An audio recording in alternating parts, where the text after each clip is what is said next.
ജീവിതത്തിലെ ഏറ്റവും വലിയ ദുഃഖമേതാണെന്ന് ചോദിച്ചാൽ 1000 ഉത്തരങ്ങൾ പറയാനുണ്ടാവും ഓരോ ആളുകൾക്കും. എന്നാൽ അന്ധനായ ഒരു മനുഷ്യൻ്റെ ഉത്തരം നഷ്ടപ്പെട്ടു പോയ കാഴ്ചയെക്കുറിച്ച് മാത്രമായിരിക്കും. പച്ചപ്പുകൾ നിറഞ്ഞ ലോകത്തിൻ്റെ സൗന്ദര്യം അയാൾക്ക് വെറും സങ്കല്പം മാത്രമാണ്. താരാട്ടുപാടിത്തന്ന് ഊണിലും ഉറക്കിലും സ്നേഹത്തിൻ്റെ തലോടലായ അമ്മയുടെ ആ വാത്സല്യം നിറഞ്ഞ മുഖം ഒരിക്കലെങ്കിലും കാണാൻ കഴിഞ്ഞിരുന്നെങ്കിലെന്ന് അയാൾ എത്ര വട്ടം ആശിക്കുന്നുണ്ടാവും. കൈപിടിച്ച കഥ പറഞ്ഞ അച്ഛൻ്റെ മുഖം ഒന്ന് കണ്ടിരുന്നെങ്കിലെന്ന് എത്ര മോഹിക്കുന്നുണ്ടാവും. കഥയിലേക്ക് കൂട്ടിക്കൊണ്ടു പോകുന്നതിന് മുമ്പ് ഓർമ്മിപ്പിച്ചോട്ടെ, ഈ മനോഹരമായ ലോകം കണ്ണിറയെ കാണാൻ അനുഗ്രഹം തന്ന ദൈവത്തെ ഹൃദയം കൊണ്ട് സ്തുതിക്കുക. കഴിഞ്ഞ ദിവസം ഞങ്ങൾ കർണാടകയിലെ ആനക്കല്ലിലായിരുന്നു. ചെളി നിറഞ്ഞ ഒറ്റമുറിയിൽ നിന്ന് അനുഗ്രഹത്തിൻ്റെ പുതിയ വീട്ടിലേക്ക് വലത് കാല് വെച്ച് കയറിയ അന്ധനായ സാദിഖിൻ്റെ വീട് കൂടൽ കഴിഞ്ഞു മടങ്ങുമ്പോൾ കറുവപ്പാടി പഞ്ചായത്ത് പ്രസിഡന്റ് അബ്ദുൽ ജലീൽ ഞങ്ങളെ ഒരു വീട്ടിലേക്ക് കൊണ്ടുപോയി. ഒരു കൊച്ചു വീട്, അതിൽ നിറയെ ആളുകൾ. ജലീൽ പറഞ്ഞു, ഇത് സാദിഖിൻ്റെ തറവാട് വീടാണ്. കല്യാണം കഴിഞ്ഞ 2 പെങ്ങന്മാരും അവരുടെ ഭർത്താക്കന്മാരും മക്കളുമടക്കം എല്ലാവരും ഇവിടെയാണ് താമസിക്കുന്നത്. അവരോടൊപ്പം ഇടുങ്ങിയ വീട്ടിൽ ഞെരിഞ്ഞു ജീവിക്കുന്ന 2 പേർ കൂടിയുണ്ട്. നിനക്ക് കാണണോ?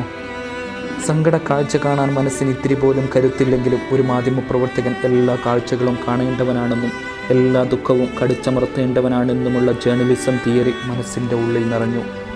കണ്ണിൽ പ്രകാശത്തിൻ്റെ ഒരു തിരി പോലുമില്ലാത്ത ഒരു യുവാവിനെയും യുവതിയെയും ചൂണ്ടിക്കാണിച്ച് ജലീൽ പറഞ്ഞു, സാദിഖിൻ്റെ അനിയൻ സിദ്ദിഖും പെങ്ങൾ ഫൗസിയുമാണിത്.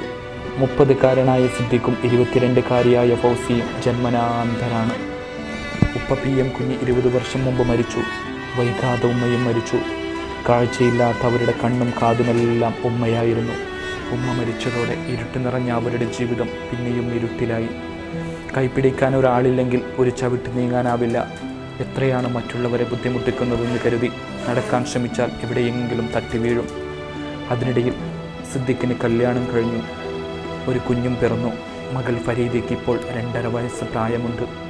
എന്നാൽ കുഞ്ഞുമോളുടെ ആ മുഖം കാണാൻ മാത്രം അന്ധനായ സിദ്ദീഖിന് കഴിയില്ല.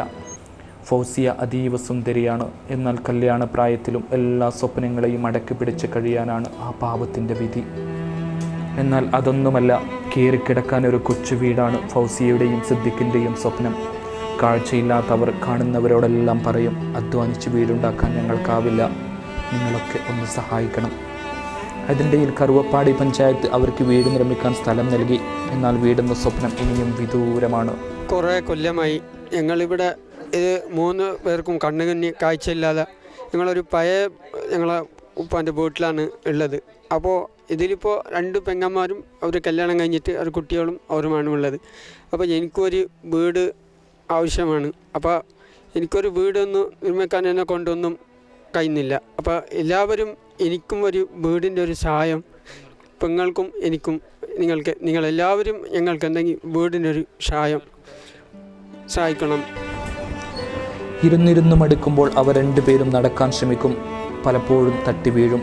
അപ്പോഴും ആരോടും പരിഭവം പറയാതെ എഴുന്നേറ്റ് വീണ്ടും നടക്കും. അവരുടെ വീടെന്ന സ്വപ്നത്തിനു വേണ്ടി നമുക്ക് കൈകോർക്കാൻ കഴിയില്ലേ?